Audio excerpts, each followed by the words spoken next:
Democrats fighting back against Trump. California Governor Gavin Newsom has joined that Oregon lawsuit over the National Guard that we reported on. Newsom, of course, brought the very first effort to stop Trump in court in this term.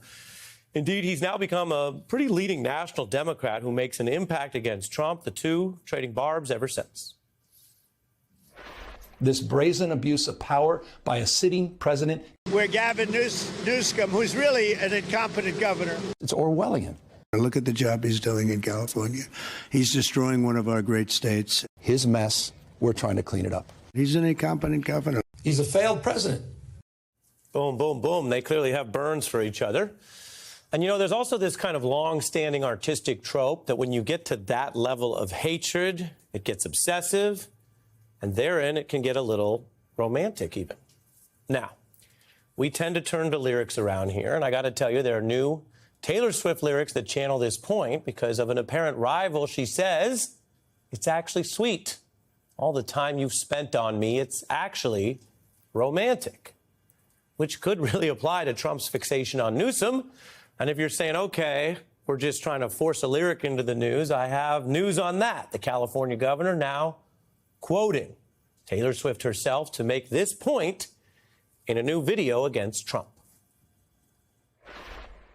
But it's actually sweet. All the time you've spent on me, it's honestly wild. All the effort you've put in, it's actually romantic. I really gotta hand it to you. No man has ever loved me like you do. All that effort. Now, things move pretty fast nowadays, especially when it comes to Swifties who devour her every lyric and note. Another Democrat getting in on this, 79-year-old Senator Markey remixing the brand new album along with plenty of other fans. It's actually romantic. The Life of a Showgirl is the kind of album that you release under an authoritarian regime. There's a lot to be happy about. And honestly, this world is so scary and miserable that I don't want to choose to dislike this album. It's honestly wild. All the effort you've put in. Girlie's in love, Girlie's engaged, and I'm here for it. And this is just, of course, in the first few days of a new project. Those of us who used to buy physical albums, CDs, records, tapes, could take months for it to get absorbed. So those are some politicians quoting it.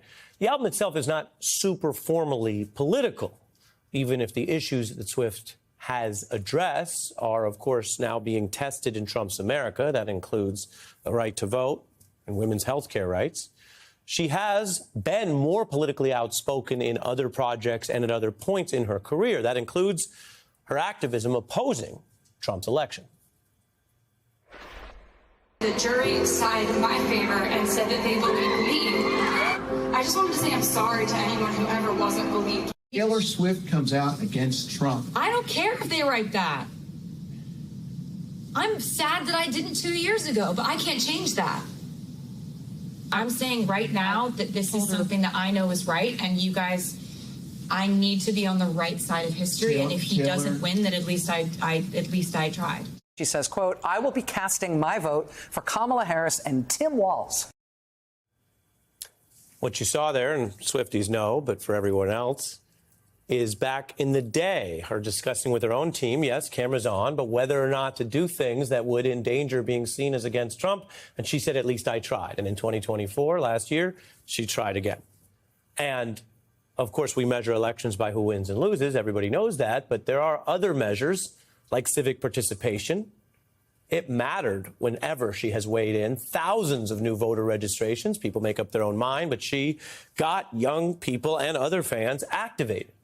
Now, in this album, Life of a Showgirl, there's not that same type of electoral politics, but we are reporting on culture here as we do on The Beat, and Taylor does confront some of the double standards that women still face in 2025, from office life to culture to the music industry that she inhabits.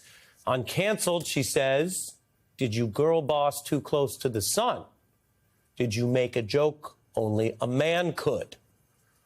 Rhetorical questions that have an answer, obviously. She seems to be speaking about how the things that men still get away with in all sorts of ways are just not acceptable all the time for women, including, if we're understanding her right, including women who are making incredible business cultural contributions. She's speaking at times, I think, about the double standard that even Taylor Swift faces. On Eldest Daughter, she talks about this internet culture we live with, which now, of course, goes well beyond the internet.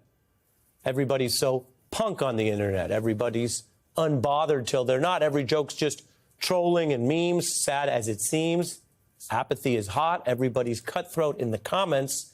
Every single hot take is cold as ice. That is the poet of our times, Taylor, looking out and then back inward.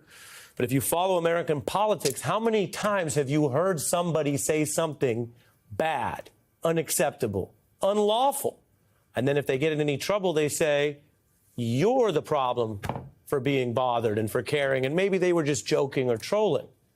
Well, in the workplace, there are some jokes that aren't okay to say, even as jokes. And in our democracy, perhaps musing about a third term or suspending elections is not acceptable, even if later you want to say you were just trolling. Now, there are many takes, hot and cold, about this new album and whether people think it lives up to the Taylor standard. The cultural cachet is not really up for debate. Indeed, consider the standard that Taylor mentions on the track Elizabeth Taylor. You're only as hot as your last hit, baby. But the irony there, when it comes to Taylor Swift, the new album was the most streamed in a day of any album this year. She's not just as hot as her last hit or her last album. And according to some of the politicians we're hearing from in America, they would do anything just to have people listen to their points. And if they have to speak a little Taylor, speak a little Swiftie to get heard, apparently they're happy to do it.